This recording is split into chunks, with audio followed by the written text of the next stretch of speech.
शङ्कराचार्यमध्यमाम् अस्मदाचार्यपर्यन्तां वन्दे गुरुपरम्परां श्रुतिस्मृतिपुराणानाम् आलयं करुणालयं नमामि भगवत्पादं शङ्करं लोकशङ्करं शङ्करं शङ्कराचार्यं केशवं बादरायणं सूत्रभाष्यकृतौ वन्दे भगवन्तौ पुनः पुनः ईश्वरो गुरुरात्मेति मूर्तिभेदविभागिने व्योमवद्व्याप्तदेहाय दक्षिणामूर्तये नमः। ओम ओम सहनाववतु सहनो भुनक्तु सह वीर्यङ्करवावहै तेजस्विनावधीतमस्तु मा विद्विषावहै। ओम शांति शांति शांति। नमः श्री शंकरानंद गुरुपादाम्बुजन्मने सविलासमहामोह ग्राहग्रासैककर्मणे तत्पादाम्बुरुहद्वन्द्व सेवा निर्मलचेतसाम् सुखबोधाय तत्त्वस्य विवेकोऽयं विधीयते।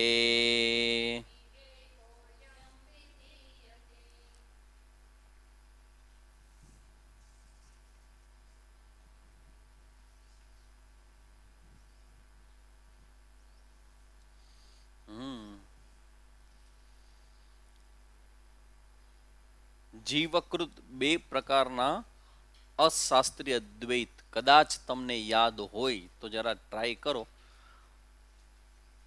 જીવકૃત બે શાસ્ત્રીય અને અશાસ્ત્રીય. શાસ્ત્રીય દ્વૈત એટલે શું?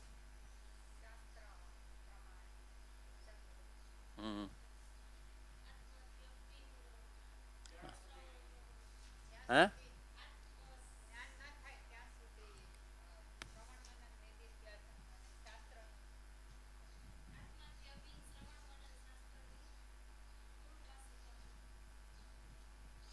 બરાબર થરો સમજ. હા યસ.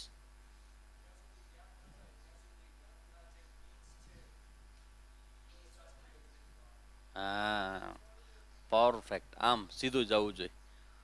શાસ્ત્રીય દ્વૈતનો મતલબ એવો છે કે જ્ઞાન નિષ્ઠાવાન ન થાય ત્યાં સુધી જ્ઞાન પ્રાપ્તિની જે પ્રોસેસ કે પ્રક્રિયા છે એ પ્રક્રિયાને શાસ્ત્રીય દ્વૈત કહેવાય.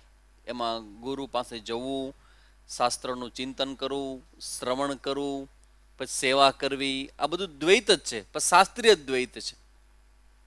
શાસ્ત્રીય દ્વૈતનો મતલબ છે કે શાસ્ત્રમાં બતાવેલું દ્વૈત નહીં, શાસ્ત્રમાં બતાવેલા જ્ઞાનની પ્રાપ્તિ માટેની જે પ્રક્રિયામાં રહેલું દ્વૈત છે. શાસ્ત્રમાં જે જ્ઞાન છે શાસ્ત્રીય દ્વૈત એટલે શું? શાસ્ત્રમાં બતાવેલું જે જ્ઞાન છે એની પ્રાપ્તિ અર્થે જે પ્રક્રિયા છે એ પ્રક્રિયામાં રહેલું જે દ્વૈત. શાસ્ત્રમાં જ્ઞાન માટે તમે શાસ્ત્ર પાસે આવો છો અને એ જ્ઞાન મેળવવાની પ્રક્રિયા છે. એ પ્રક્રિયામાં શ્રવણ કરો, પછી તમે સેવા કરો, પછી તમે લખો, પછી તમે વાંચો, બરાબર ને, આ બધું વ્યવહાર કરો, આ બધું શાસ્ત્રીય દ્વૈતમાં આવે. ઇવન તો દે આર અદ્વૈત, પણ વ્યવહારિક દ્વૈત, શાસ્ત્રીય વ્યવહારિક દ્વૈત, શાસ્ત્રની પ્રાપ્તિ માટે કરવામાં આવતી પ્રક્રિયાનું દ્વૈત.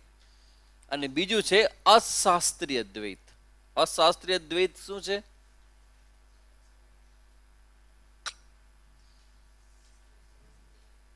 જીવ સૃષ્ટિનું અશાસ્ત્રીય દ્વૈત, જીવકૃત અશાસ્ત્રીય દ્વૈત.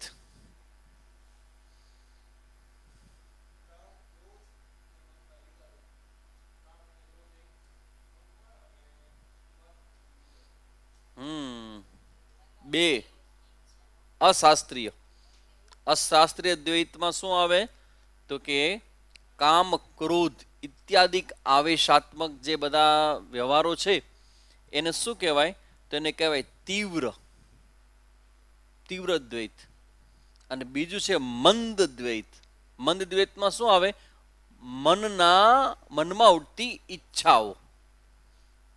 આ બધું એટલા માટે છે કે તમારી બુદ્ધિને થોડું કસરત થાય, શાસ્ત્રની વાતને અલગ દ્રષ્ટિથી પ્રેઝન્ટ કરે છે. કારણ કે આમ તમને જે કહું છું એ કે તમારા માટે નવું નથી, પણ તમે જે સમજ્યા છો એને અલગ રીતે સમજાવે છે. નામ અલગ અલગ આપે છે. તીવ્ર અને મંદ ક્યાંય શાસ્ત્રમાં નથી આપ્યા, પંચદશિકાર પોતે આપે છે. ક્લાસિફાઈડ કરે છે, ક્લાસિફિકેશન વિભાગીકરણ કરે છે કે આ વિભાગમાં આવે, આ વિભાગમાં આવે. પછી જે સ્ટેટમેન્ટ કરે એ વિભાગના નામનું સ્ટેટમેન્ટ કરે. એમાં શું આવે તમને ખબર હોવી જોઈએ.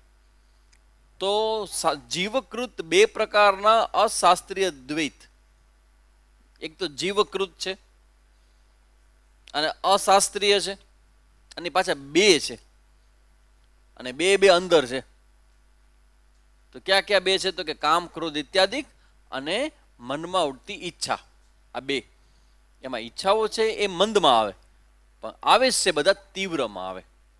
તો કે હવે આ બે છે એમાં ઉભયમ તત્વબોધાત પ્રાંગ નિર્વાર્યમ નિવાર્યમ નિવાર્યમ ઉભયમ તત્વબોધાત પ્રાક એટલે પહેલા, તત્વબોધ થતા પહેલા ઉભયમ એ બંનેને નિવાર્યમ બોધ સિદ્ધયે સમાહિતત્વમ ચ સાધનેષુ શ્રુતમ યતઃ. 50મા શ્લોકમાં કહે છે મનોનિગ્રહ અને ચિત્તની એકાગ્રતા એ આત્મજ્ઞાનના સાધનો શ્રુતિમાં સાંભળ્યા છે. શ્રુતિમાં સાધનો બતાવે જ્ઞાન પ્રાપ્તિના.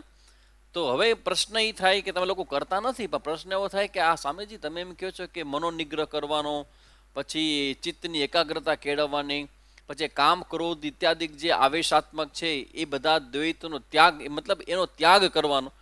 તો એ ત્યાગ જ્ઞાનથી થાય કે જ્ઞાન પહેલા થાય? કારણ કે આ બધા આવેશ તો બંધન છે ને, આવેશ એ જ બંધન છે. તો બંધનનો ત્યાગ કરવાની ફ્રીડમ છે અમારી પાસે?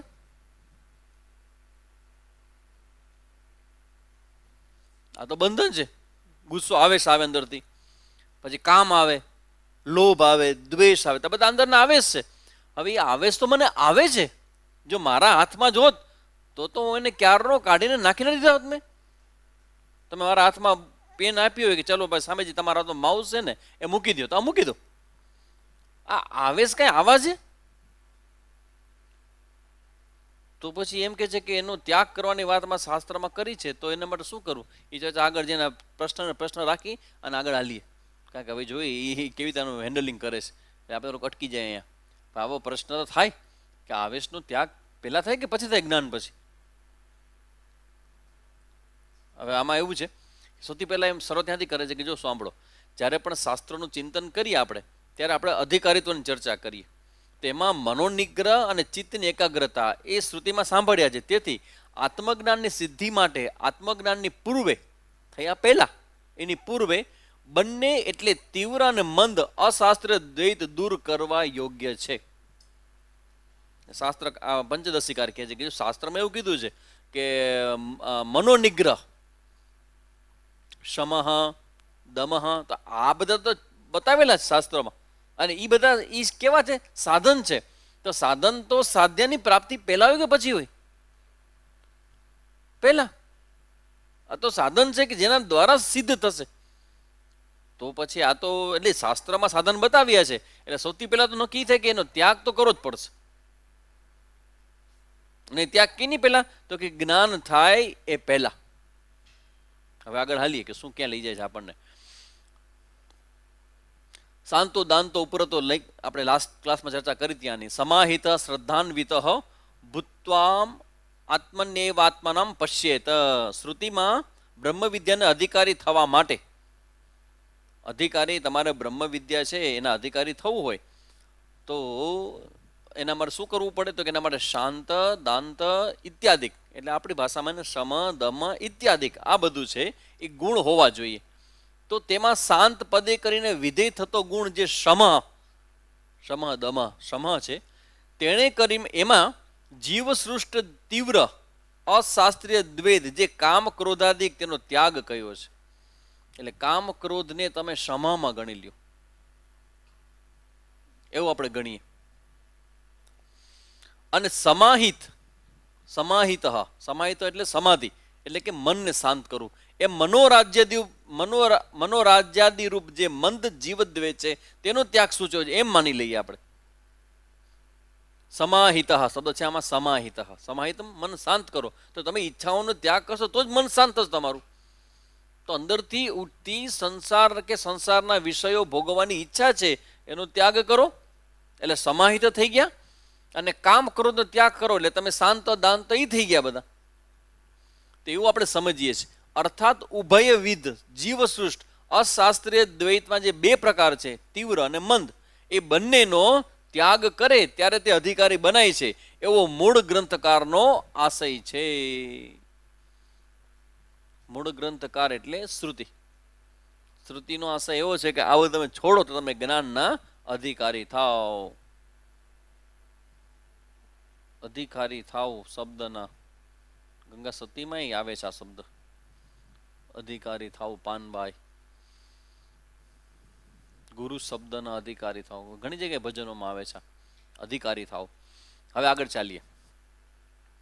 આત્માથી અભિન્ન બ્રહ્મનું જ્ઞાન થાય પછી પણ જીવન મુક્તિ સિદ્ધિ માટે બંને પ્રકારનું અશાસ્ત્રીય દ્વૈત જ્ઞાનીએ ત્યજવા જ યોગ્ય છે. હવે એ જ મુદ્દાને આગળ લઈ જાય છે કે જ્ઞાનીએ આ વસ્તુનો ત્યાગ તો કરવો જ જોઈએ. કામ ક્રોધનો અને મનોરાજ્યનો આ બંનેનો ત્યાગ તો જ્ઞાની માટે પણ કરવો જોઈએ. શેના માટે? તો કે જીવન મુક્તિ માટે. જીવન મુક્તિ શબ્દ સમજવા જેવો છે. જીવન મુક્તિનો મતલબ એવો છે કે તમે જ્યારે જીવતા હો અને એ સમય પછી તમારા માટે ક્યારેય પણ એવી કોઈ સમય ના આવે કે જ્યાં તમને આવા પ્રકારના બંધનનો અનુભવ થાય. હવે બંધનનો અનુભવ ન થાય તો શું થાય? આનંદની પ્રાપ્તિ. આ બંને એક સાથે ઘટના ઘટિત કરે. આપણે બંધનનો મતલબ છે અંદરથી ઈચ્છા ઉઠે ઈ અને આવેશ ઉઠે ઈ બંને બંધન છે આપણા માટે.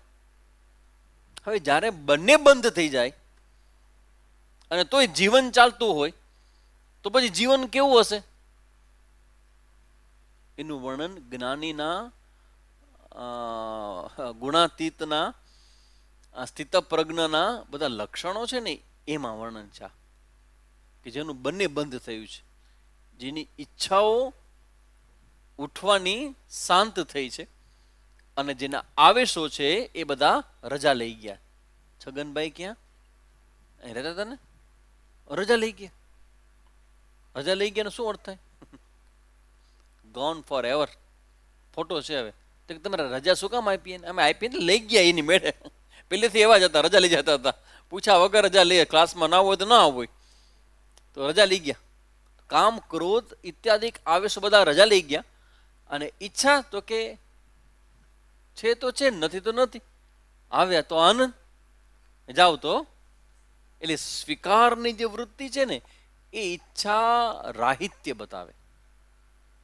સ્વીકારની વૃત્તિ. તમને ઈચ્છા ઉઠે જ નહીં એ અલગ વસ્તુ છે, કારણ કે એ તો રહેવાની જ. ઈચ્છા તો પ્રારબ્ધ અનુસાર એ હૃદયમાં ઉઠે, પણ ઈચ્છા ઉઠ્યા પછીની એક ઈચ્છા છે ને જે બંધન કરનારી છે. હવે બરાબર તમે સમજી લેજો કે ઈચ્છા ઉઠે છે એ બંધન નથી, પણ મારી ઈચ્છા પૂરી થઈ જવી જોઈએ એવો જે આગ્રહ છે એ બંધન ઊભું કરે છે. કારણ કે જ્યારે એમાં પ્રોબ્લેમ આવે છે ને, ઈચ્છા ઉઠે અને પૂરી ન થાય તો શેમાં કન્વર્ટ થાય? ક્રોધ. એટલે તમે જો કામનો સંબંધ ક્રોધ સાથે છે. એટલે ક્રોધના મૂળમાં ઈચ્છા છે, ડિઝાયર છે. એ અનુકૂળતાની હોય કે ઈચ્છા પૂર્તિની હોય, કંઈ પણ હોય, એ કામના છે. અને એ બ્રેક થાય એટલે ક્રોધનું રૂપ લે.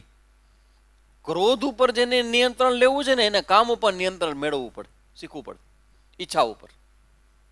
ઈચ્છા ઉપરનું આને કહેવાય મેનેજમેન્ટ ઓફ યોર ડિઝાયર.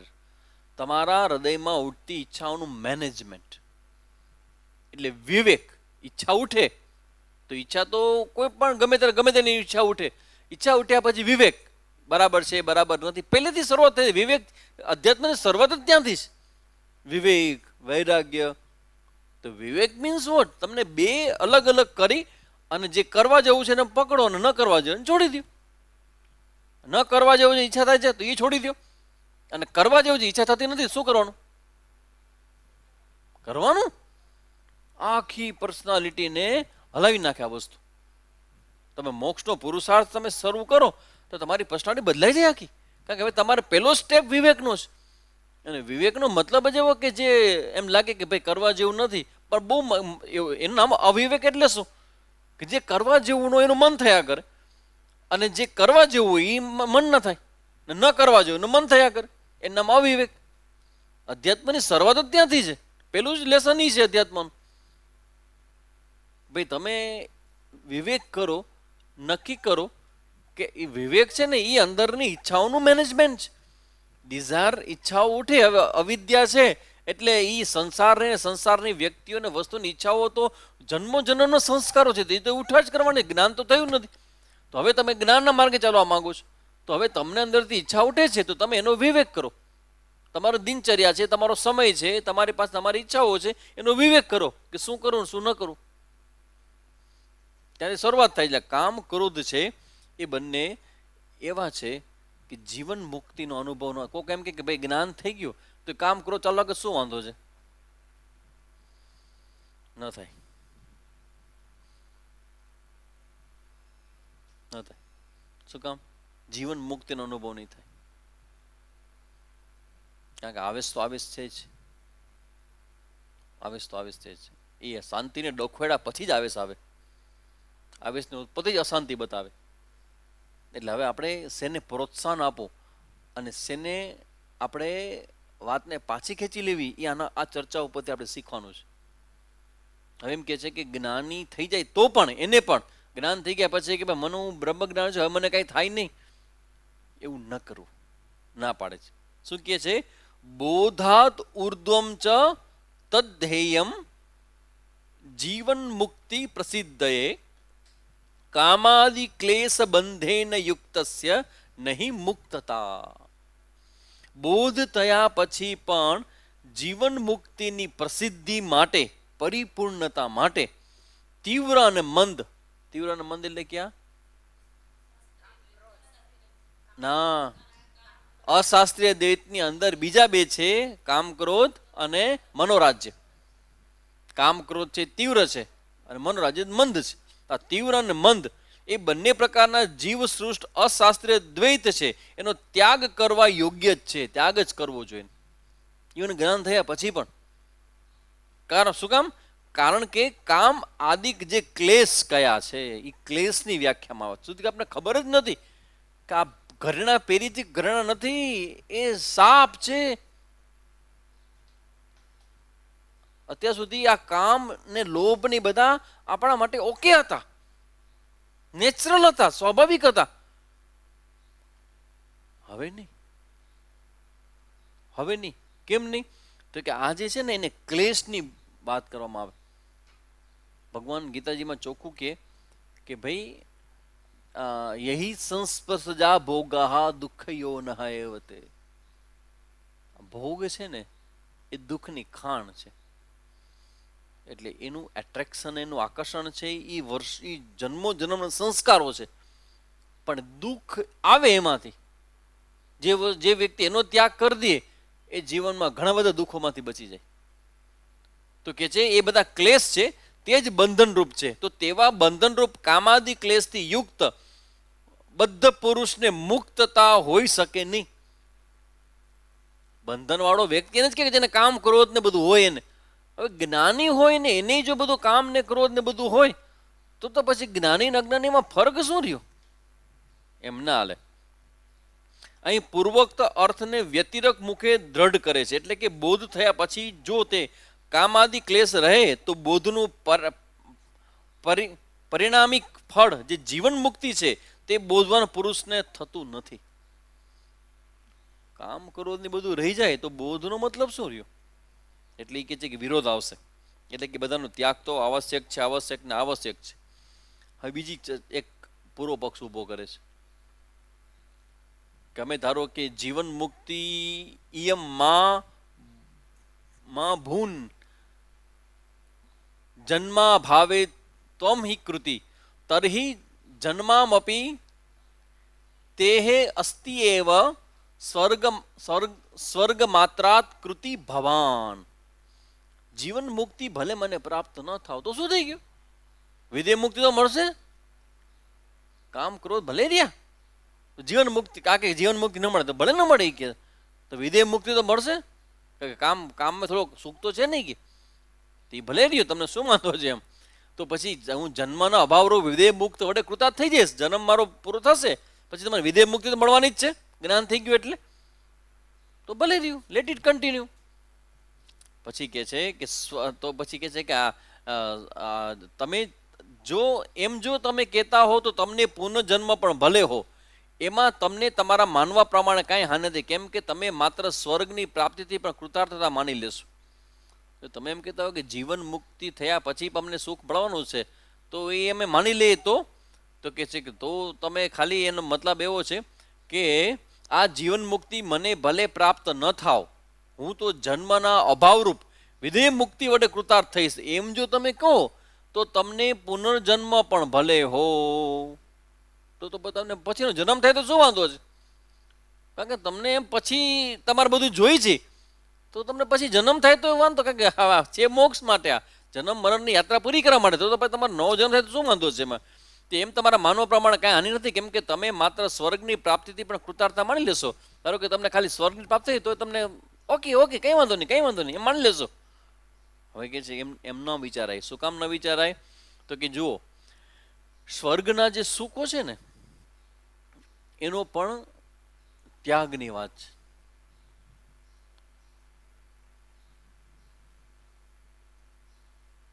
આ બ્રહ્મલોક પર્યંતમ, એક વિવેક ચૂડામણીમાં ભગવાન ભાષ્યકાર એક શ્લોક લખ્યો છે, આ બ્રહ્મલોક પર્યંતમ સર્વ સુખનો ત્યાગ એ વેદાંતનું અધિકારીત્વ છે, વૈરાગ્યની વ્યાખ્યા છે. તો આ લોકથી લઈ અને બ્રહ્મલોક સુધીના જે બધા સુખો છે એના ત્યાગની મનોવૃત્તિ. તો કે વેલા તમે આ સામાન્ય સુખ છે એનો ત્યાગ તમે ન કરી શકો, તો સ્વર્ગના સુખનો ત્યાગ કેવી રીતે કરશો? અને એના સુખ ત્યાગ નહીં કરો તો તમને આત્માનું અનંત સુખ કેવી રીતે મળશે? આ એકદમ લોજિકલ વાત છે કે જેટલું તમને ગમે છે એ તમારે છોડવું જ પડશે અનંતની પ્રાપ્તિ માટે. અનંતની પ્રાપ્તિ માટે અનંતનો ત્યાગ કરવો પડશે. અનંતનો મતલબ છે આપણા મનમાં ઉઠતી બધા જ પ્રકારની ઈચ્છાઓ. મારો કુટુંબ બરાબર રહે, સગાવાલા બરાબર રહે, મારા ઘરના લોકોને કાંઈ ન થાય, મને કાંઈ ન થાય, મને આવું જોવું જોઈએ, આ બધા પ્રકારની જે ઈચ્છાઓ છે બધી, એ ઈચ્છાઓ આપણા પૂરી કરવા માટે સતત પ્રયત્ન કરતા હોય, વ્યવહારમાં આવડે એનું સુખ આપણે ભોગવતા હોય, સંસારનું સુખ ભોગવતા હોય. સંસારનું સુખ અને બ્રહ્માનંદનું સુખ, તમને બ્રહ્માનંદનું સુખ અનુભવાતું ન હોય તો સમજી લેજો સંસારનું સુખ તમે છોડી શક્યા નથી. છૂટવું જોઈએ, ભલે બહારથી ન છોડો, અંદરથી અભાવ થઈ જવો જોઈએ એના વગર નહીં થયા. બહુ પ્રામાણિકતા જોશે, બહુ પ્રામાણિકતા. બહારથી મળતા સુખની અપેક્ષાનો ત્યાગ. એવો વ્યક્તિ હોય ને, એ શરૂઆત ક્યાં થાય ને? સ્વીકારથી શરૂ થાય. અનુકૂળતા, પ્રતિકૂળતા બધામાં ઓકે, કંઈ વાંધો નહીં. આગ્રહ છૂટતા જાય. આગ્રહ તો છોડી જ દેવો. કમસે કમ પેલું તમે સુખ છોડો નહીં. ધારો કે સંસારમાં સુખ ભોગવવાની વૃત્તિનો ત્યાગ થાય, તો કમસે કમ આગ્રહ તો છોડી જ દેવા. આવા પ્રકારનું મળે ને આવા પ્રકારનું ન મળે ને એ નહીં, મેન્ટેન કરો. અને પછી ધીમે બળ ઉત્પન્ન થશે. નાયમેવા આત્મા બલહીનેન લભ્ય. કઠોપનિષદમાં આપણે 6700 વર્ષ પહેલા કઠોપનિષદ ભણી ગયા, અને એમાં મહારાજ શ્રી બોલ્યા છે, નાયમેવા આત્મા બલહીનેન લભ્ય. નયમ આત્મા બલહીનેન લભ્ય. બળ વગરના લોકોને આ આત્મા મળતો નથી. અનંત સુખ છે. તો બળવાળા લોકો કેટલા હોય?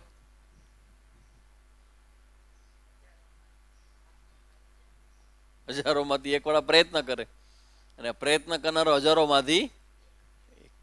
એ શું કામ? એકની વિશેષતા શું છે? આ જે છે કે એ ત્યાગ કરી શકે છે, અને બીજા બધા ત્યાગ નથી કરી શકતા. એ સતત એને સંસારીપણું છેટ સુધી હાલ્યા કરે છે કે સંસારનું સુખ મળે અને આત્મા જ્ઞાનનું બ્રહ્મનું આત્માનું સુખ પણ મળે, બે નહીં થાય. તમે ભગવાનથી બધા આશીર્વાદ માંગો તો મળશે, પણ તમે ભગવાનને માંગશો ને તો ઓલું છોડી દેવું પડશે. ભગવાનને માંગવાનો મતલબ જ એવો છે કે ઓલો આગ્રહ છોટી ગયો, પૂરું. હવે જે થવું એ થાય. ભગવાન કહેશે હું બધું નહીં આપી શકું, કમસે કમ બે ભેગું તો નહીં જ આપું. સંસાર અને હું અમે બે ભેગા રહી જ નથી, કારણ કે સંસાર માયાથી બને, એ રમકડું રામાયણ બને રમકડું છે, અને હું તો એનો સ્વામી છું. તું મને માગીશ તો આ તો છોડવું જ પડશે. સારે એ છોડવાની તૈયારી જ આનો હું હંમેશા કહું છું ને કે ભગવાન પાસે ભગવાનને માંગવું, એનો મતલબ જ એવો થાય કે ભગવાન પાસે ભગવાનને માંગવાનો મતલબ એવો છે કે સંસારનો ત્યાગ કરો તમે. એ આવી ગયો એની અંદર, કહેવાનું વાત જ ના આવે. તમે સંસારનો છોડીને ભગવાનની બસ તારા આશીર્વાદ નહીં, તું જોઈ છે તારા આશીર્વાદ કેટલા આપ્યા, આશીર્વાદને કારણે બધું મને મળ્યું છે, પણ હવે તું જોઈ છે. એ વાત અહીંયા કહે છે કે સંસારનો જે સંસારનું સુખ તો ઠીક સામાન્ય છે, પણ જે સ્વર્ગનું સુખ છે ને એ પણ કેવું છે, ક્ષયાતિશય દોષેણ. તમે એક સમજી લો કે સ્વર્ગનું પણ જે સુખ છે ને એ ક્ષય નામનો દોષ છે, એમાં અતિશય દોષ છે. ક્ષય એટલે ક્ષીણે પુણ્યે મર્ત્ય લોકે વિશંતિ. ઇવન તમે સ્વર્ગનું સુખ પણ તમે પ્રાપ્ત કરો છો ને એ પણ પૂરું થઈ જાય છે. ગમે તેટલી સારામાં સારી લોલીપોપ હોય, ફરી પૂરી થઈ જાય. આઈસ્ક્રીમ તો ઘરનો બને, બેસ્ટમાં બેસ્ટ બને ઘરનો આઈસ્ક્રીમ, પણ ડબ્બો આવડો મોટો હોય ને એ પૂરો થઈ જાય. તમે કેટલાક ડબ્બા બનાવશો, એક ડબ્બો પૂરો થાય બીજો બનાવો, બીજો ત્રીજો બનાવો, પણ કેટલા બનાવશો તમે ડબ્બા? આ ડબ્બાને ડૂબ્યું જેટલું હશે એ બધું પૂરું થઈ જશે. બનાવીને તમે ખાધા જ કરો, પણ ક્યાં સુધી ખાશો? બધું પૂરું થઈ જવાનું છે. ક્ષય અને અતિશય રૂપ દોષ વાળો હોવાને લીધે સ્વર્ગ ત્યાગ કરવા યોગ્ય છે. આવું સ્ટેટમેન્ટ તમે સાંભળો શાસ્ત્રમાં. સ્વર્ગનું સુખ તો આઈના કરતા તો શ્રેષ્ઠ છે, એમાં તો કંઈ પ્રશ્ન નથી, બરાબર ને? આઈના કરતા તો હવે તમે અમેરિકામાં રહેતા હો, હવે વસ્તી 30 કરોડની ને આપણી 135 કરોડની વસ્તી, તો સુખ કોને વધારે મળે? જમીન કોને વધારે મળે? વ્યવસ્થાઓ કોને વધારે મળે? એને મળે. 30 જ કરોડ છે તો કે છે અહીં કરતા અમેરિકાનું સુખ વધારે. હા, અમેરિકાનો છે એના કરતા સ્વર્ગનું સુખ વધારે. હવે સ્વર્ગના સુખની નિંદા શાસ્ત્રમાં કરે, મતલબ શું થયો કે ભાઈ આ સ્વર્ગ સુખ પણ જો આવું હોય તો અહીંના સુખની શું કલ્પના કરવી? એટલે કે જે ક્ષય અને અતિશય રૂપ દોષ વાળો હોવાને લીધે સ્વર્ગ ત્યાગ કરવા યોગ્ય છે અથવા સદોષ છે, માટે ત્યાજ્ય જેમ કહો તો પોતે સ્વરૂપથી જ અત્યંત દોષરૂપ એવા કામાદિક છે તે તમે શા માટે છોડતા નથી?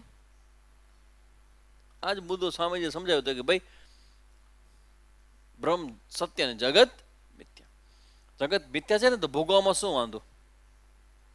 ભોગો, જગત મિથ્યા છે ને ક્યાં સત્ય છે? તો સ્વામીજી કહેતા કે જગ મિથ્યા જ છે તો પછી ભોગની વૃત્તિ શું કામ એમાં થાય છે? તમે એમ કહો કે પાણી ખોટું દેખાય છે, રોડ ઉપર પાણી છે ને એ ખોટું દેખાય છે, એના આખા સાયન્સના આખા સિદ્ધાંતો મને ખબર છે, તમને હમણાં સમજાવવા આખું જો ખોટું સાવ આ રોડ ઉપર પાણી દેખે ને સાવ ખોટું છે. હે ખરેખર? અરે જુઓ તમે, બધા ઉભા છે, બધા ઉભા રહીજો, 4-5 ગાડીઓ ઊભી રાખી દીધી, જોઈ કે પાણી દેખાય છે ને સાવ ખોટું છે. અને પોણી કલાક ધમાધમ એવું સરસ સાયન્સના બધા સિદ્ધાંતોના અંત તેને બધા કોટેશન ને પ્રોફેસરોની વાતો ને બધું કરી દીધું. બધા કે વાહ ભાઈ વાહ, સમજી ગયા ખરેખર પાણી દેખાય છે પણ છે નહીં. ચાલો હાલો બધા ક્યાં? તો કે પાણી પીવા. કેમ બને કયો તો મને? જે પાણીને તમે ખોટું જુઓ તો તમે પીવાની એમાં વૃત્તિ કેમ થાય છે? પીવા જવાનું મન કેમ થાય છે? એને છોડવાનું કેમ મન નથી થતું? દેખાય છે એટલું સમજવાનું કે દેખાય છે તો દેખાય છે તો ભલે દેખાય, તો પછી એ દોડવાનું ન હોય એવું. એટલે કે છે કે ભાઈ આવું હોય, જો એ બધું હોય, સ્વર્ગના સુખ પણ લિમિટેડ હોય, તો આ એ જો દોષવાળા હતા કામના ને આ લોભના ને ઈર્ષાના જે તમે સુખ કયો છો કે ભલે કન્ટિન્યુ રહે, હવે એ તો તમે એ નહીં છોડી શકો, તો એ દોષવાળા નથી, એ દોષવાળા છે. તદ યથા ઇહ કર્મચિત્ત લોક ક્ષીયતે એવમેવ આમુત્ર બ્રહ્મ સ્વર્ગ સુધી પુણ્ય ચિત્ત લોક ક્ષીયતે. જેમ આઈના સુખ ભોગ છે એ બધા ક્ષયવાળા છે, એવા ને એવા સ્વર્ગના સુખો પણ ક્ષયવાળા છે. એવું અમે કહીને આવ્યા શાસ્ત્રમાં, ચાંદોગ્યમાં કીધું, જે આપણે આગળ જઈને ભણવાના છીએ. તો પછી ક્ષીણે પુણ્ય મર્ત્ય લોકો વિશંતિ, ગીતાજીમાં પણ કહ્યું છે પુણ્યની ખર્ચી ખૂટે એટલે પાછા મર્ત્ય લોકમાં પ્રવેશ કરે છે. એવું તો ગીતામાં પણ કહે છે. પુણ્ય કરી અમરાપુરી પામે અંતે 84 તો નરસૈયો ગાય છે, બધા કહે છે એવું. તો પછી સ્વર્ગ આદિ ક્ષય દોષ દર્શાવી તેની શાંતતા સ્પષ્ટ કરી બતાવે છે. અંતતા સ અંતતા એ બધા અંતવાળા છે, સાતિશય છે, નિરતિશય નથી. સાતિશય એ પૂરું થઈ જાય છે. વળી યે શતમ મનુષ્યાણામ આનંદાહા, વૃદ્ધારણ્યક ઉપનિષદમાં કહે છે કે જે તે સેંકડો મનુષ્યનો આનંદ છે તે દેવતાનો એક આનંદ તુલ્ય છે. તમે એક મનુષ્ય તરીકે એક કેરી મીઠી કેરી ખાઓ ને આનંદ આવે, એવા સેંકડો મનુષ્ય ભેગા કરો ને દેવતાનો એક આનંદ થાય. અને સ્વર્ગનો આનંદ છે, પણ એ દોષ વાળો છે. તો તમે નીચેના આનંદની શું વાત કરો છો? એટલે આખો મુદ્દો અહીંયા તમે પકડી રાખવા માંગો છો કે કામ કરો ભલે ને ત્યાં કે મને જીવન મુક્તિ મળશે નહીં કે ભલે રહ્યા, પણ એ તમે છોડતા કા નથી? ઓલું દોષ વાળું છે તો આ દોષ વાળો નથી કે શું કામ કન્ટિન્યુ કરવા માંગો છો? આખો મુદ્દો એનો અહીંયા છે. ઇત્યાદિક શ્રુતિઓમાં સ્વર્ગાદિકમાં અતિશયવાળા લોક તથા આનંદો ગણાવ્યા છે. તેથી સ્વર્ગાદિકમાં અતિશય દોષ કહેલો છે.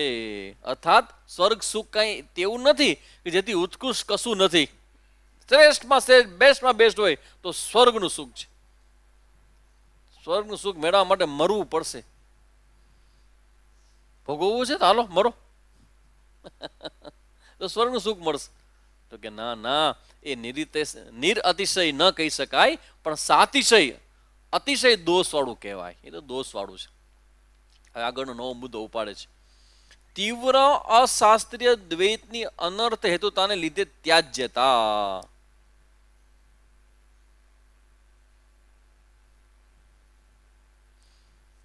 જો તત્વમ બુદ્ધ્વાપી કામાદિ નિશેષમ ન જહાસી ચેત. તત્વમ બુદ્ધ્વાદપી, તમે તત્વનું જ્ઞાનના માર્ગે લાગ્યા, તમને તત્વ જ્ઞાન થાય, જ્ઞાન તમને જે પણ ભલે નિષ્ઠાવાળું ન થાય, જ્ઞાન તમને થાય કે તમે બ્રહ્મ છો ને જગત મિથ્યા છે ને, મતલબ તમે શરીર નથી, મન નથી, બુદ્ધિ નથી, તમે જ્ઞાન થાય. તો એ જાણીને પણ જો કદી નિશેષ કામાદિકને છોડશો નહીં, સપોઝ તમે એને કન્ટિન્યુ કરશો, ભલે નહીં ભલે મિથ્યા છે ને બધું એમ માનીને કન્ટિન્યુ કરશો, છોડશો નહીં એને, તો કર્મશાસ્ત્રનું ઉલ્લંઘન કરવાથી તેને યથેષ્ટાચરણની પ્રાપ્તિ આવી પડશે. યથેષ્ટાચરણમ, યથેષ્ટાચરણમ એટલે મન પડે એવું વર્તન કરનારું. અને એ તો દોષ છે, એવું ના લે. વિવેક તો શરૂઆતથી આધ્યાત્મની. તો કે હવે તમે જ્ઞાની થયા ને, હવે તમને વિવેક જરૂર નથી, વિવેક છોડી દો. તો હવે છોડવાનું કારણ શું? તમે અત્યાર સુધી કન્ટિન્યુ કર્યું, તમે સાધક તરીકે તમે બધા જ ધ્યાન રાખ્યું, બધાને ત્યાગ કર્યો, હવે તમને જ્ઞાન થઈ ગયું, તો પછી છોડવું શું કામ તમારે છે? એટલે શાસ્ત્ર જ્ઞાનીઓને કોઈ નિયમમાં ન બંધ. ખબર છે શાસ્ત્રને કોઈ દે છોડશે નહીં હવે, કારણ કે નિયમથી તો એને આનંદ મળ્યો છે. એ પોતે જાણે છે કે આ તો એ સમયે તો નિયમ શરૂઆતમાં જે છોડ્યા વિવેક કરીને, ત્યારે તેને આત્માનો આનંદ લાભ નહોતો મળ્યો. હવે તો એ લાભ એને મળ્યો છે. તો એનો વિવેક કેવો તીવ્ર બને કે જોઈએ જ નહીં એમ. તો કે છે કે તત્વને જાણ્યા પછી પણ જો તમે કામ છોડશો નહીં, તે તો કર્મ સાથે ઉલ્લંઘન કરવાનું કહેવાશે. હવે એવી ચર્ચા છે. સ્વામીજી, ધારો કે મારા પ્રારબ્ધમાં જ ભોગ લખ્યા હોય તો એવું ન બને? હું તો શાસ્ત્રને માનું છું અને હું એ ત્યાગ કરું છું બધાનો, બરાબર ને? પણ મારું પ્રારબ્ધ એવું હોય, હજી જ્ઞાન થયું નથી, પણ મને એમ લાગે છે કે બધા ભોગ છે મારું પ્રારબ્ધ હશે, એવું માનું તો પ્રારબ્ધ રૂપ પૂર્વના પુરુષાર્થ, કારણ કે તમારો પ્રારબ્ધ છે એ તો પૂર્વનો પુરુષાર્થ છે, તો એનાથી આ જન્મની ક્રિયામાણ પુરુષાર્થ, આ બેમાં બળવર્તન કોણ? ક્રિયામાણ એટલે શું? અત્યારે કરી છે. અને પ્રારબ્ધ એટલે પહેલા કરેલા છે. તો બંનેમાંથી બળવર્તર શું?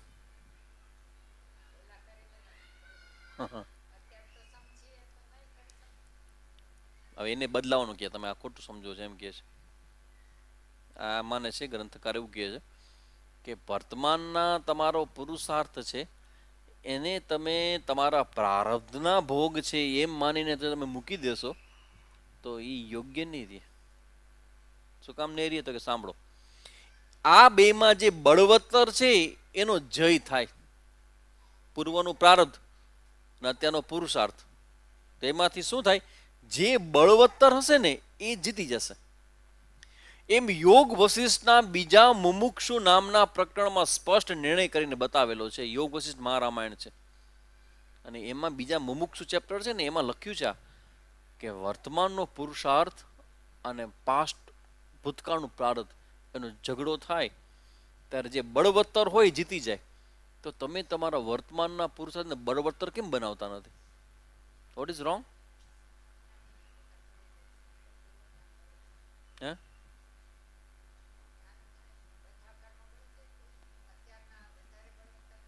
ના ના ના, એવું ન થાય. એમ નહીં.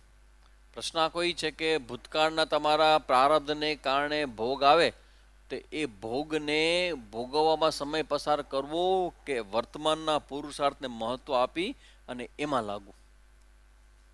ભૂલ થઈ જાય છે. હંમેશા આપણે માની લઈએ છીએ કે આ તો પ્રારબ્ધ છે, પ્રારબ્ધના ભોગ છે. અહીંયા કહે છે કે નહીં, ધ્યાન રાખજો. પ્રારબ્ધના બહાને પ્રયત્નની શિથિલતા રાખવી એ વિદ્વાનને જીવન મુક્તિના સુખના વિરોધી કામાદિકમાં લંપટ થવું એ અતીવ અઘટિત છે. ના પાડી દે, ન કરાય. તમે જુઓ, આ સંસારિકપણાનો જે સુખ છે ને એને હંમેશા પહેલેથી લઈને છેલ્લે સુધી ચોકડી જ લાગે ના પર. કોઈ લોજિકથી, કોઈ તર્કથી એને એક્સેપ્ટ નહીં કરવાનું. વર્તમાનમાં લડવાનું એટલે લડવાનું. કેટલા વખત આપણે સામેજી કહેતા હોય, બધા ગુરુ મહારાજ કહેતા હોય, સમજાય નહીં કે સુરાનો માર્ગ મતલબ શું થાય? સુરાનો માર્ગ એટલે શું? આ કઈ ઝઘડો કઈ બીજાથી થોડો છે, તમારી જાતથી ઝઘડો છે. તમારો સ્વભાવ તમે બદલવાનો છે. સ્વભાવ ક્યાં બદલે છે? અંદરનો શત્રુ તમારી જાત સાથે છે. કારણ કે પ્રારબ્ધને તમે જ ઊભું કર્યું છે અને પુરુષાર્થ પણ તમે જ કરો છો. તો એ વ્યક્તિ તો એક જ છે. તે વ્યક્તિમાં એમ કે છે કે પ્રારબ્ધ છે એને જો તમે સ્વીકારશો તો વર્તમાનનો પુરુષાર્થ તમારો ઢીલો થઈ જશે. એ ના પાડે છે કે ન થવું જોઈએ. શબ્દ બરાબર સાંભળજો.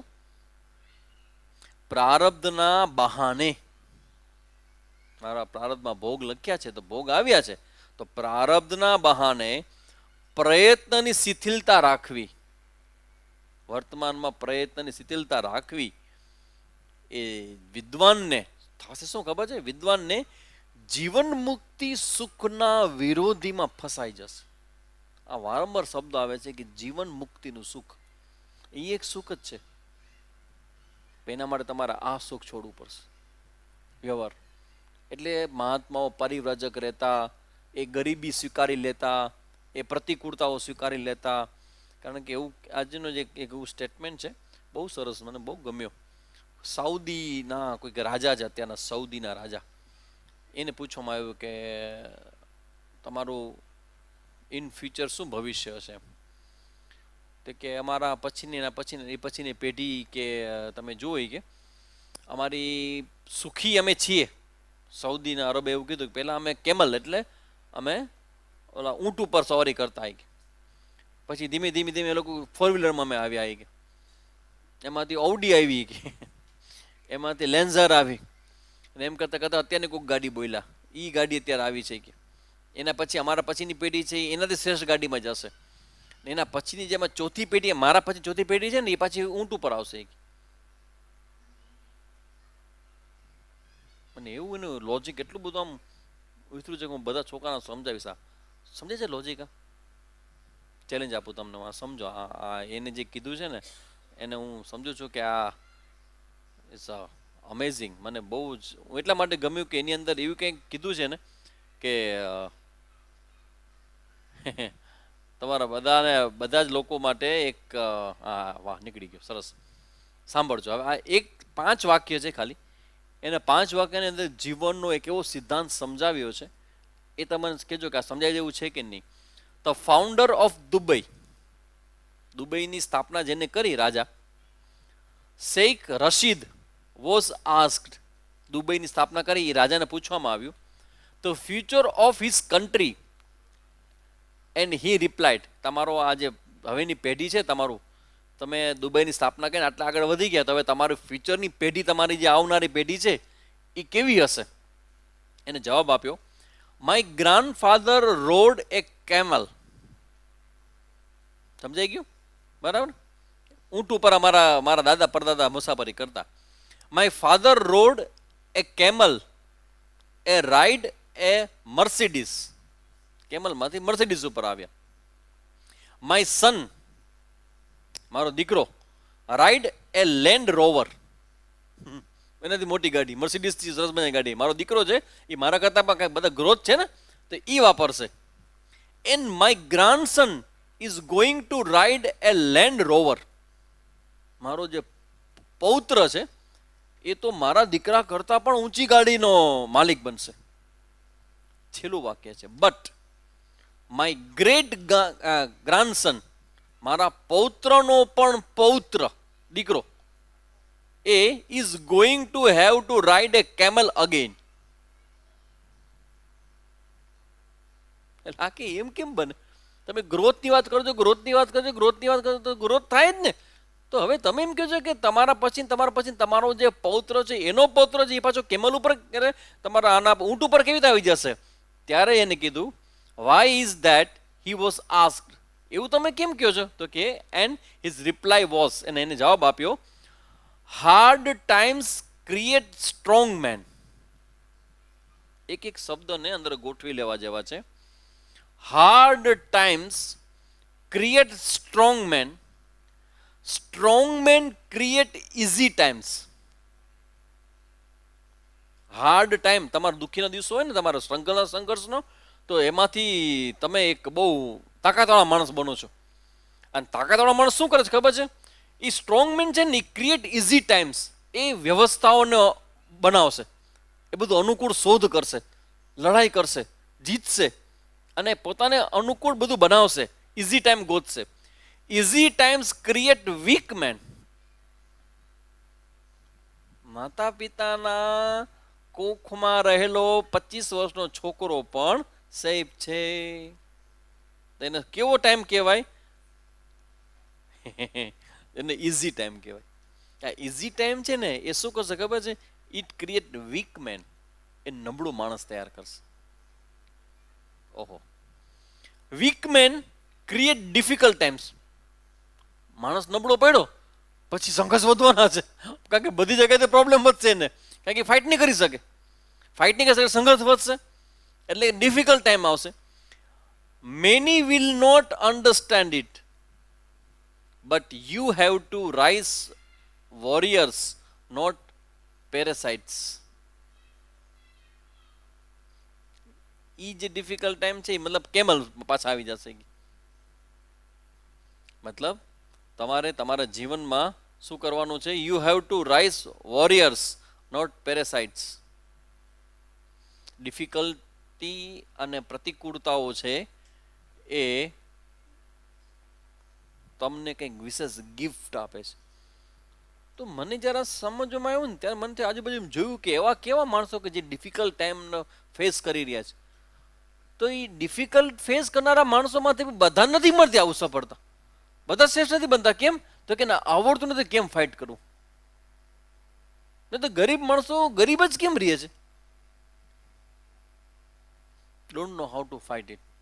ગ્રો કરવા, સ્ટ્રગલ કરવું, એ વાતાવરણ આપે, પણ વાતાવરણમાંથી વ્યક્તિમાં તો ટપ્પણીયા હોવો જોઈએ ને, એ ઊભું કરે મોટું નવું. એટલે એક વસ્તુ યાદ રાખવી કે પ્રતિકૂળતાઓ છે એ હંમેશા તમને ઇન્ટરનલ સ્ટ્રોંગ બનાવે. એટલે હોમ સિકનેસ ને, ઘરમાં રહેવું ને, પપ્પા મમ્મી પાસે રહેવું ને, એ બધા બાળકો છે ને, એ બધા બાળકો આમ સાયકોલોજીકલી વીક થઈ જાય. સાયકોલોજીકલી વીક થઈ જાય. એટલે આમાં એક વસ્તુ લખી છે આમાં કે પ્રારબ્ધ વસાત અનુકૂળતાઓ હોય તો પણ તમે તમારી પ્રતિકૂળતાઓ ઊભી કરવી. એક્ઝામ્પલ આપો, ઉનાળો હોય, બરાબર. ગરમી હોય અને તમે એકલા હો તો પંખો ન કરવો.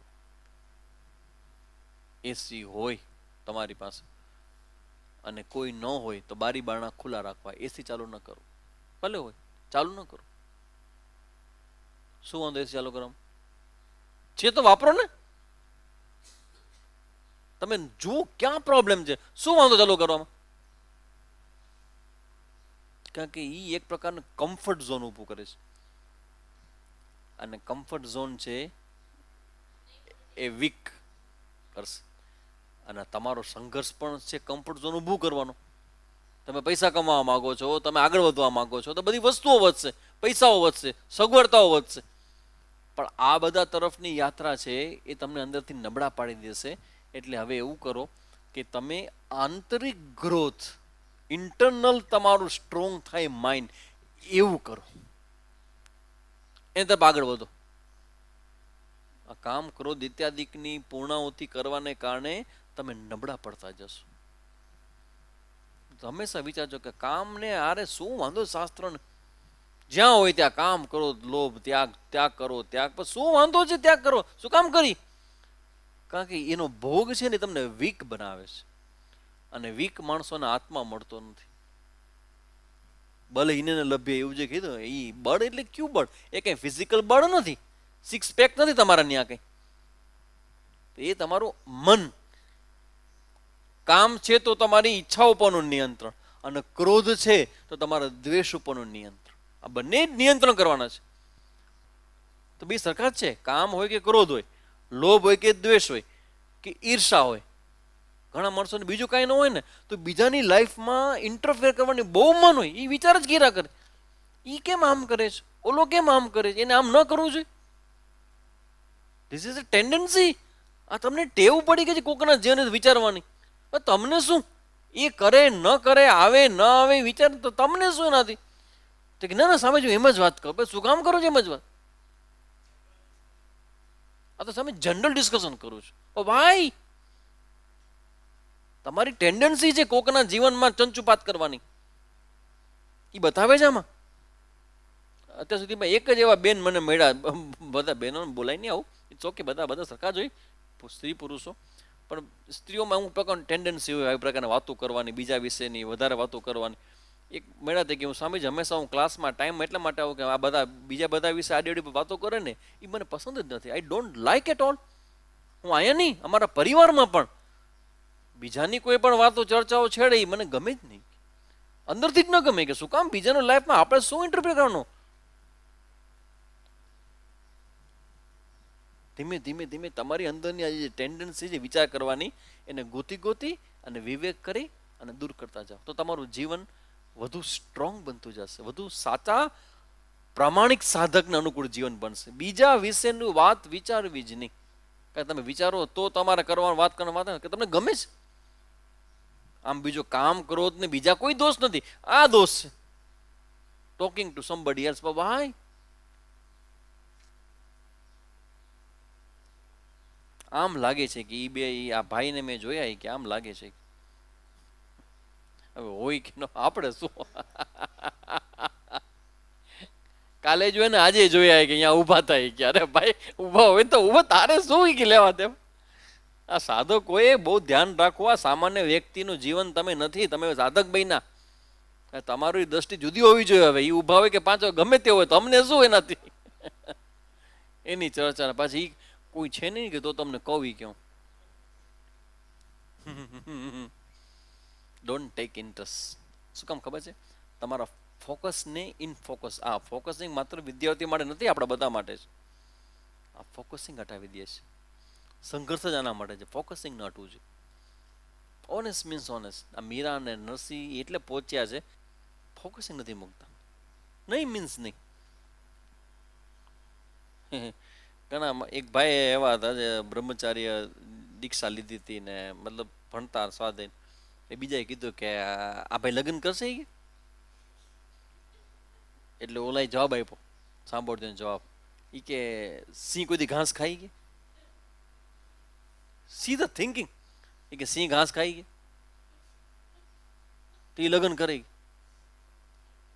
હવે એ બધું મૂજ, પણ એ લગ્ન કરે કે ન કરે એમાં તારા પિતાશ્રી કે મમ્મીશ્રીનું શું? એમાં તારા ઘરનું ખાવા આવશે? એની ચર્ચા તમે કરો કે ભાઈ લગ્નની કેમ ન કરે, કે લગ્ન કેમ ન કરે. લગ્ન કેટલી બધી ઇન્ટિરિયર અને પોતાની અંગત વસ્તુ છે. એસટીની બસમાં બે બેનો ભેગા હોય તો પૂછી લે કે તમે પરણી ગયા? હવે હજી ટિકિટની વાતો હાલે, છૂટા પૈસા કાં ત્યાં પૂછ્યું બેન લગ્ન થઈ ગયા તમારા? લગ્ન થઈ ગયા કેટલી મોટી વસ્તુ, એમ તારે કોને પૂછાતું હશે?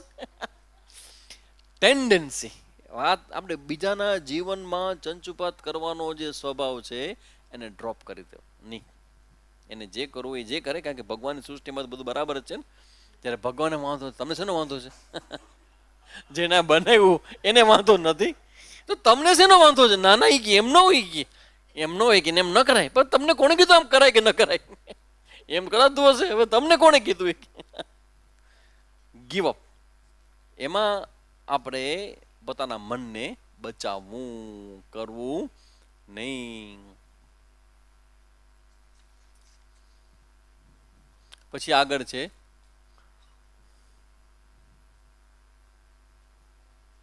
આજ યથેષ્ઠ આચરણ કરનારો વ્યક્તિ હોય, યથેષ્ઠ આચરણ મનમાં આવે એવું વર્તન, હું સિબ્રમ તું સિબ્રમ, તો કે એવું વર્તન કરનારો એના માટે વાર્તિકકારે શ્લોક લખ્યો છે, સુરેશ્વરાચાર્ય. વાર્તિકકાર એટલે સુરેશ્વરાચાર્ય, ગોઠવી રાખજો. વાર્તિકકારનો મતલબ છે સુરેશ્વરાચાર્ય. એને વાર્તિકની રચના કરી નામ પડી ગયું વાર્તિકકાર. શંકરાચાર્ય ભગવાનના 4 શિષ્યો, એમાંના સુરેશ્વરાચાર્ય. તો એમને કહ્યું છે પોતાના વાર્તિકની અંદર એક શ્લોક લખ્યો છે. આ દક્ષિણામૂર્તિ ઉપર એને બહુ સરસ, એ તો ઉપદેશ શાસ્ત્રી.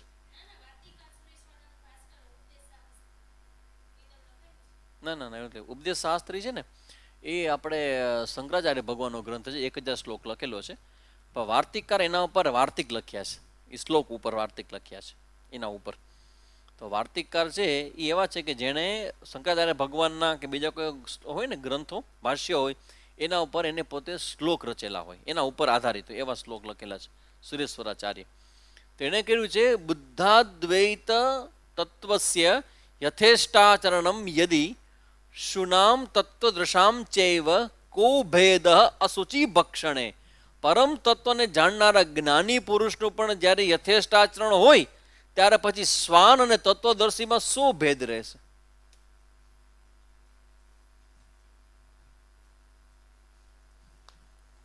કેવડું મોટી વાત કરી ગઈ. શ્વાન અને તત્વદર્શી, કે શ્વાનને કોઈ વિવેક ન હોય તો કે એમાં તત્વદર્શીમાં ભેદ શું રહેશે? કારણ કે તત્વવેતાનું જ્યારે યથેચ્છા આચરણ થાય ત્યારે તેની અશુચિ ભક્ષણ આદિકમાં પ્રવૃત્તિ થશે. બહારનું ખાવાનું, પીવાનું, રહેવાનું, જમવાનું, આ બધા ભોગ પ્રધાન જીવન એનું રહેશે. તો પછી એ પ્રવૃત્તિ થશે એટલે પછી તેમાં થતા તત્વદર્શી અને શ્વાન એમાં કશો ફરક રહેશે નહીં. કારણ કે શ્વાનને એવું હોય કે ગમે તે જાય ને ગમે તે ખાઈ લે, એનો વિવેક ન હોય કે આજે એકાદશી છે તો આજે આ ખવાય ને ન ખવાય, ને રાતના 7 પછી ખવાય ન ખાય, ભૂખ લાગે આવ્યું ખાઈ લ્યો ને, ભૂખ લાગે છે કે નહીં, સામે આવેલા ખાઈ લ્યો. કારણ કે આ ગતોવા ગયું પાછું નહીં આવે, આવે છે તો ડીશ આવે છે, ના પણ લઈ જ લ્યો, એને વધાવી જ લ્યો. તો કે ના ના એવું ન હોય, એમાં વિવેક કરવું પડે. વાર્તિકારનો આશય છે આવો કે બોધાત પુરા મનોદોષમ, તત્વજ્ઞાન ઉદય થયા પહેલા અજ્ઞાન દશામાં કેવળ મનના કામ ક્રોધાદિક દોષથી તેને ક્લેશ થતો હતો. હવે જ્ઞાન દશામાં પણ જો આવું ચાલુ રહે તો સર્વ લોકમાં તારી નિંદા પણ થશે. વાર્તિકકાર કહે છે કે જ્ઞાની પણ જો આવું આચરણ કરશે તેની નિંદા થશે. તો શું કામ જ્ઞાની એવું આચરણ કરવું જોઈએ? વાય ન કરવું જોઈએ? તો તારા બોધનો વૈભવ ક્યાં? એમ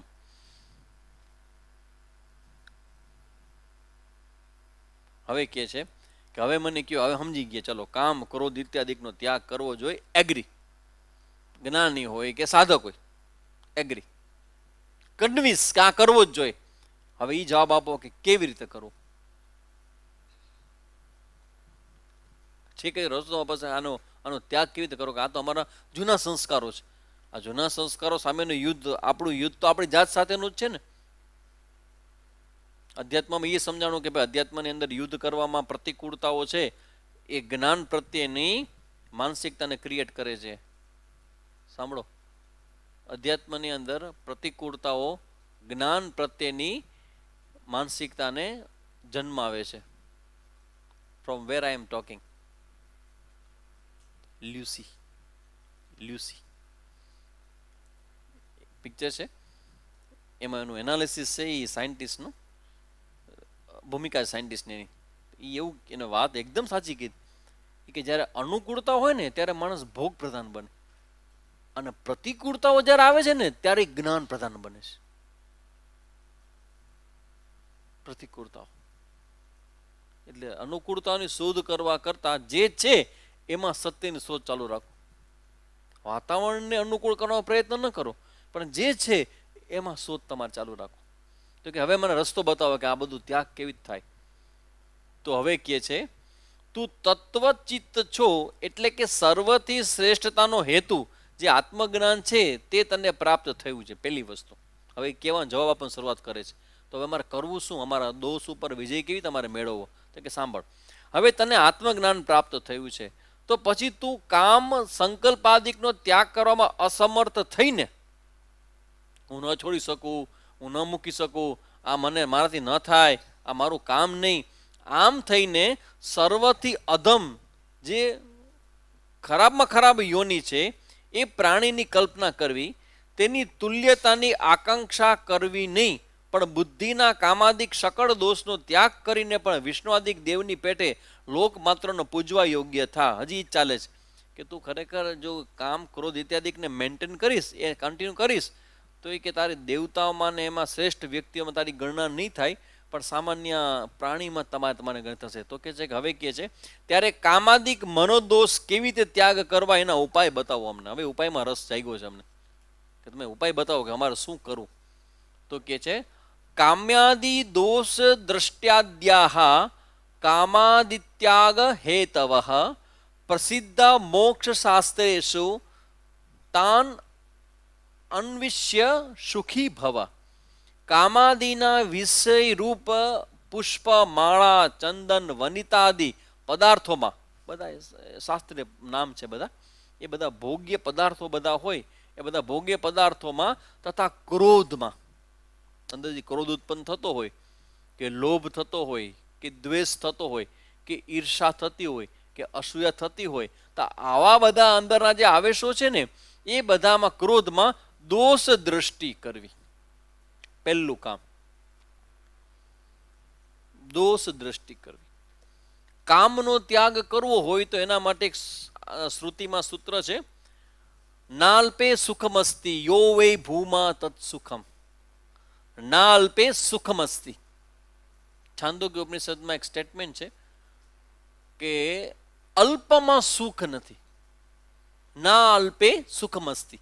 શાસ્ત્રકાર ઉપનિષદ કહે છે કે અલ્પ છે, જે ક્ષયવાળું છે, જે બહુ ટૂંકા સમયના આયુષ્યવાળું છે, એ આવેશમાં ક્યાંય સુખ નથી. તો સુખ શું છે? યો વૈ ભૂમા, જે વિશાળ છે, જે વ્યાપ્ત છે, તત્ સુખમ. સુખની વ્યાખ્યા જ છે કે જેટલું વિશાળ એટલું સુખ વધારે. ના અલ્પે સુખમસ્તી, અલ્પમાં કઈ સુખ નથી.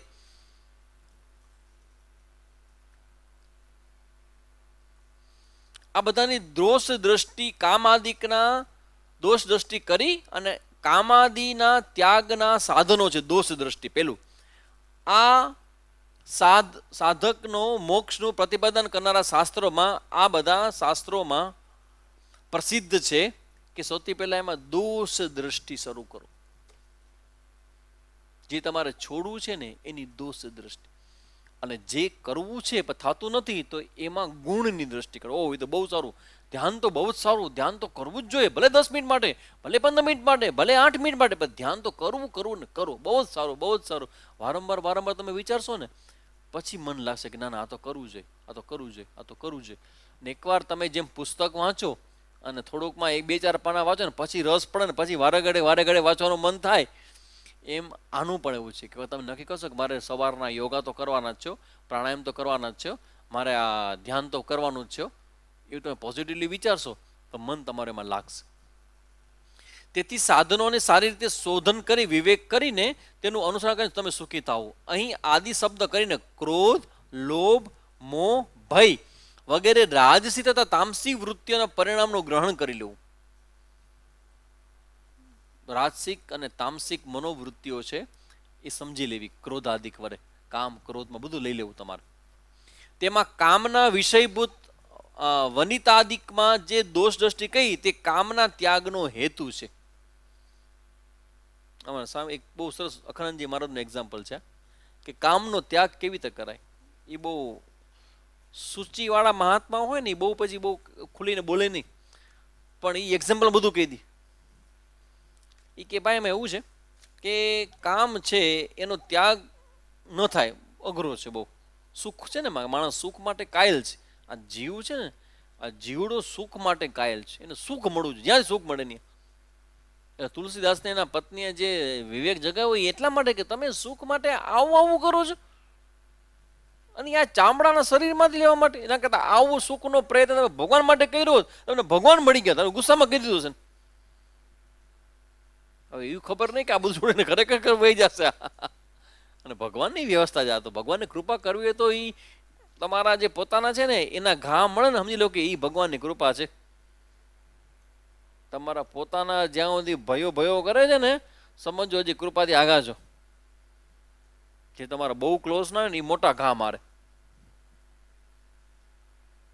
ધસની મહેતાની વાક્ય એ જ બતાવે છે કે ભલું થયું ને ભાંગી જંજાળ. ભલું જ થાય. તમારા પોતાનાથી જે ઘા મળે ને એ ઘા બહુ મીઠા માનવા. તો કહેવાનો મતલબ છે કે જ્યારે બહુ ક્લોઝમાં તમારી આસક્તિ જેમાં હોય એમાં દોષ જોવાનો. હવે સપોઝ એક જોરદાર મસ્ત સરસ મજાનો દૂધ પાક બનાવ્યો હોય, ટેસ્ટી. તમને ખબર છે કે જે બેન બનાવે છે એક્સ્ટ્રા ઓર્ડિનરી બનાવે દૂધ પાક. દૂધમાં ખાલી ભાત નાખીને આપી દે ને એને દૂધ પાક ન કહેવાય. એમાં ગેસ બળે ને એમાં દૂધ બળી જાય ને આ બધાની ગણતરી બધી એવી હોય કે બહુ હરસે દૂધ બળી જશે અને બહુ હરસે ગેસ બળી જશે. તો જરા કરીને ગરમ કરીને દે દામોદર ધારમાં પાણી લ્યો, કાવ આવે. એલચી નાખી છે ને ખાંડ નાખી છે ને ઉપરથી શણગાર બધો જોરદાર કરે, અંદર કાંઈ ન હોય. દૂધ પાક ખાઓ તો ખ્યાલ આવે, ઓહો 2-3 લીટરમાંથી એ 500 ગ્રામ થઈ ગયો અને દૂધ પાક કહેવાય. આટલો શ્રેષ્ઠ દૂધ પાક બનાવ્યો હોય પણ એમાં કાંઈક પડી જાય, એક જ ટીપું પડી જાય કોઈનું પણ. હવે તમને ખબર પડે તો દૂધ પાક ગમે તેવો ટેસ્ટી હોય, ખાવ કે ન ખાવ. આ જોતા જેને આવડી ગયું એ પોતાને મનગમતા ગમે તેવા વિષયો હશે એમાંથી બહાર આવી જશે. દોષ જોવાનું સામર્થ્ય, દોષ જોવાનું સામર્થ્ય. તો અહીંયા એ કહે છે પહેલો મુદ્દો કે તમારે આમાંથી બહાર આવવું હોય તો એના દોષ છે એ જોવા. યોગ વશિષ્ઠ ભાગવત આદિ ગ્રંથોમાં અનેક યુક્તિઓથી કામ ક્રોધાદિકના ત્યાગના ઉપાયો બતાવ્યા છે. અસંકલ્પાત જયેત કામ ક્રોધમ કામ વિષયજનાત અનર્થાન અપેક્ષયામ લોભમ ભયમ તત્વાવમ અદર્શનાત. ભાગવતની ચર્ચા છે. નિસંકલ્પ ભાવથી કામને જીતવો, કામના ત્યાગ કરીને ક્રોધને જીતવો, ધન આદિકમાં અનર્થ દ્રષ્ટિ કરીને લોભને જીતવો, તત્વ વિચાર એટલે કે બ્રહ્મ અને આત્માના એકતા ભાવરૂપ વિચાર વડે સર્વ ભયને જીતો. બધી જગ્યાએ હું જ છું, ચિંતા કરવાની મને જરૂર નથી. એ પ્રમાણે કામાદિક જીતવાનો ઉપાયો વર્ણવ્યા છે. હવે મંદ અશાસ્ત્રીય દ્વૈતની ત્યાજ્યતા તથા તેના ત્યાગના ઉપાય હવે ફરીથી 59માં શ્લોકમાં બતાવે છે. અને કાલે આપણું આ ચેપ્ટર, કાલ મીન્સ સોમવારે, કદાચ સોમ નહીં તો એના પછીના વારે પણ પૂરું થઈ જશે 2 જ વખતમાં. કારણ કે બધું આ વૈરાગ્યની ચર્ચાઓ છે, બધી કોઈ વિશેષ તત્વની ચર્ચા નથી. એટલે એ ચર્ચા આપણે પૂરી કરશું. અને પછી મહાવાક્યનો ઉપદેશ, એના પછીનું જે ચેપ્ટર છે એ મહાવાક્યને માત્ર 8 જ શ્લોક છે, એમાં 4 મહાવાક્યનો ઉપદેશ છે. એ પતે એટલે આપણું પ્રથમ પંચદશીનું એ વિવેક દીપ પૂરું થશે. પછી શરૂ થશે ચિત્રદીપ, એના વડે 5 એમ. અહીં આપણે અટકીએ.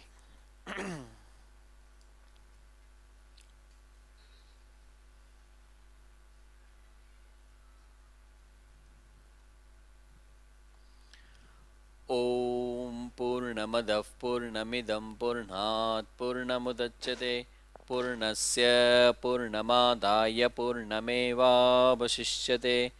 ઓમ શાંતિ શાંતિ શાંતિ. હરિ ઓમ શ્રી ગુરુભ્યો નમઃ. હરિ ઓમ.